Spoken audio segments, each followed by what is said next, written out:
Hello! Today in the lesson we will analyze the algorithm of dividing decimal fractions by 0.110, 0.100, and so on. What happens in this case? The same as the rule of division or multiplication by 10, 100,000, or dividing or multiplying by 0.110, 0.100, 0.1000. There are special techniques that allow us to divide or multiply quickly. In our case, we'll be dividing. But for this rule, we're going to solve an example.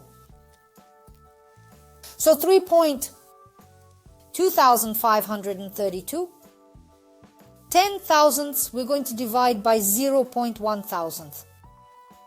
I am not going to divide these decimal fractions in a column. First, let's remember how to divide a decimal fraction by decimal fraction. To divide a decimal fraction by another decimal fraction, we must first consider the divisor. The divisor should not contain a decimal point, so we need to relocate it. Make sure to move the point to an appropriate position. To move it, and we only move it to the right side. We are extending the decimal point away from our presence, from our record.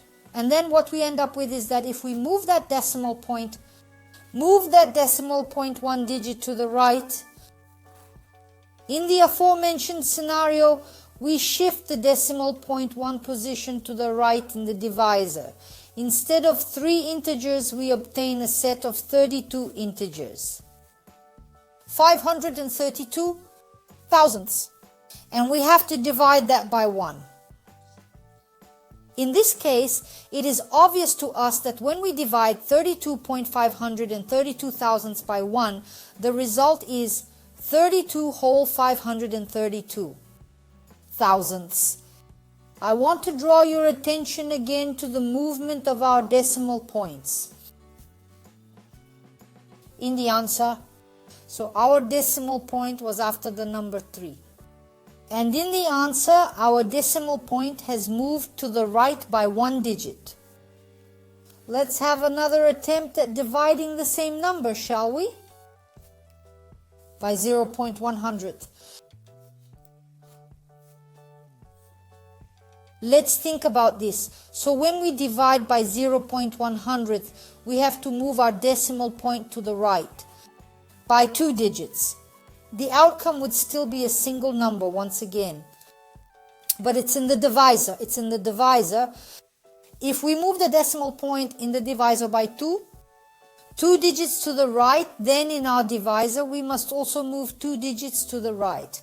The result is 325.32 hundredths. We need to divide by 1. And obviously, when we divide by 1, we get 325 whole 32 hundredths. You've probably already guessed that when divided by 0.1 whole tenth, by 0.1 whole 100th, and so on, the answer is that our decimal point moves to the right. And if we use that rule, we can move the decimal point.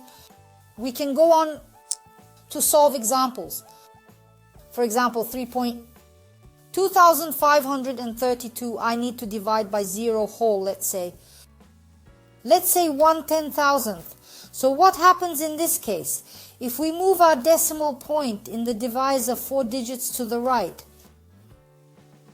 4 places to the right, then I have to move the divisor 4 places to the right. So what happens? I mean, if I move the point here, this point here, by 4 digits, and that is 1, then the divisor will also move 4 digits to the right, and then we see the following number, 32,532 integers we need to divide by 1.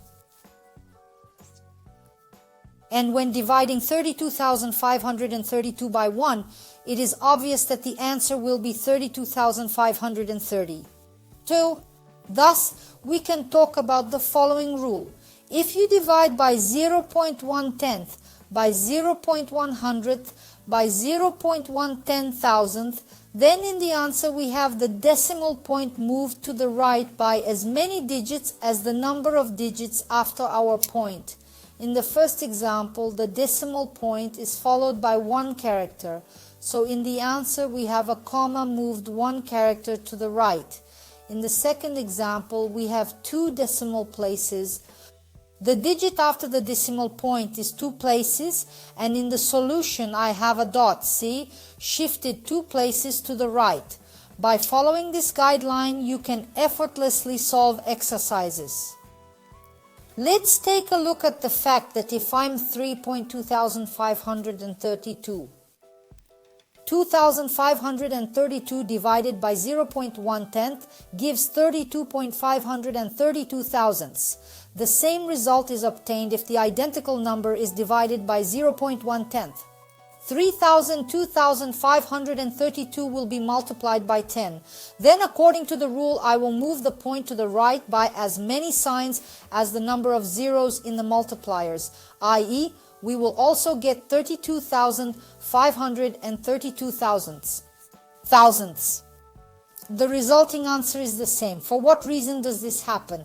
The point is that if let's say in the first example, let's assume 3.2532 divided by 0.110. Then the result is 32,532. I'm going to convert 0.1/10 to an ordinary fraction. It's divisible by 1/10. But according to the rules of division, I have to invert the second fraction. And if I flip the fraction, I get 3 whole fractions. 2,532, I have to multiply, I flip it over. There will be 10 first, that is 10. And now we arrive at our second instance, which explains the reason behind our decision to shift the decimal point. Point 1, position to the right, and we get 32 whole 532 thousandths. Thus, we can conclude that when dividing by 0, 1 whole 1/10, and when multiplying by 10, 100 thousandths, and so on, one rule applies. The decimal point is shifted to the right side. We have all the actions with decimal fractional numbers. Well, and in the next lesson, we will solve the example. And that's all for today. Goodbye. See you again.